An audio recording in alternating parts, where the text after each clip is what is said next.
From the PEP Radio Newsroom, we have this news from Ottawa.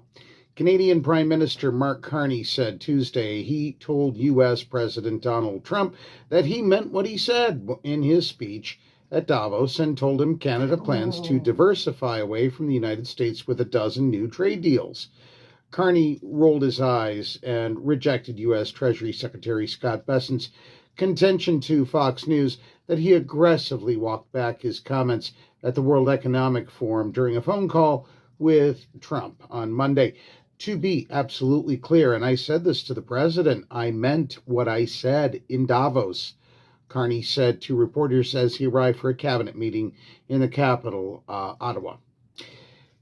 Canada was the first country to understand the change in U.S. trade policy that he initiated, and we're responding to that. In Davos at the World Economic Forum last week, Carney condemned economic coercion by greater powers on smaller countries without mentioning Trump's name.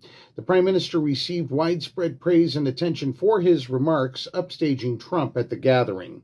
Trump threatened this past weekend to impose a 100% tariff on goods imported from Canada if America's northern neighbor went ahead with a trade deal with Beijing, though Carney has said he has no interest in negotiating a comprehensive trade deal with Beijing. Carney said Trump called him. I explained to him our arrangement with China. I explained to him what we're doing.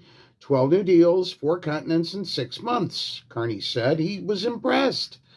Trump's threat came amid an escalating war of words.